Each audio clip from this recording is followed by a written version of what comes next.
magsugod man ta, magpahapos po ta, no, sa atong selebrasyon.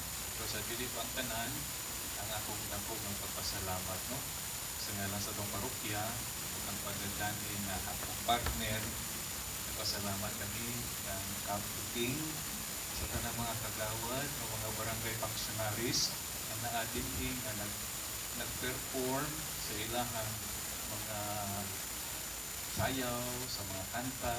Nindot kayo na walay practice di ay. So, kay mahibalaan yun mo ba?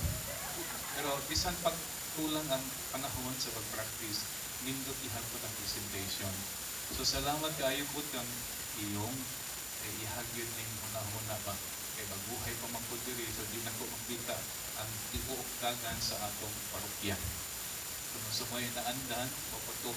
Pero next year siguro, na natin himuon na parang dugang-dugang po na pag-enhance sa itong mga activities sa kapistahan.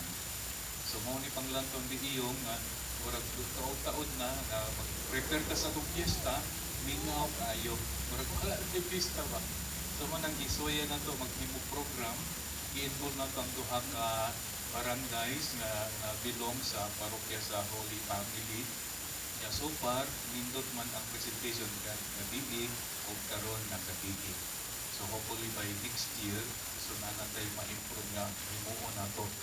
So kaning kasikas, padayon na next year na natin intak tingali. No, kung mag-raise nagdakot ako nga funds para atong i-bring yung pwede palalim no, mag-practice. So, pero hisgot ng panahon. Wala na masugdi karon kay alanganin na ang panahon. So, sa akong musgon, sa tanan na mga sakop sa barangay Bangyo, no, di na sa itong kapitan, sa iyang misis na bigyan rin nag-uban sa iyahang husband. Ay, pwede niya si Kapiking kay maibang mo kanta. Ako lang ang kung yung ipakanta ba? O, kaya ipakanta pa po ninyo, balibat na po ko po. Maayon ako sa misa, mayroon ko sa amahan na mo. So, sa tanan, labi na sa atong lahat at university, no, na nag-present sa atong sa atong mga programa, mga nag-dictate, no, sa nag-coordinate sa mga pagbuka-buka na sa inyong tanan, daghan kayong salamat, ha? So, hopefully, magkita-kita po ta pumapuhon sa atong misa dinyaryo. First Mass, 3 o'clock. Second Mass, 4:30. So, mga GKKs na ko'y misa, alas 3 ang uban 4:30 po. No? So, murag wala naman siguro na ipasalamatan. Pero sa akong kinasingkasing na pagpasalamat. Maulaw mo na ni Mami, in-English mo sa good na God. Loping mo po, ani.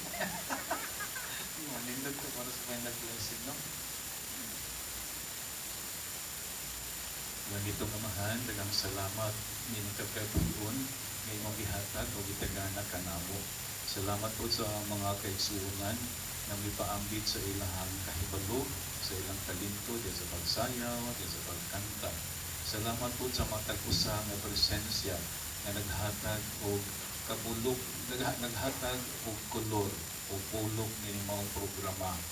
Diyan sa pong pagpanguli, umani kami sa kanunay. Paghatagi kami sa imong makanunay ng grasya. O magapanalangin ikaw kanamo diha sa ngalan samahan sa anak o sa Espiritu Santo. Amen. Daghang salamat, may gabi sa tanan.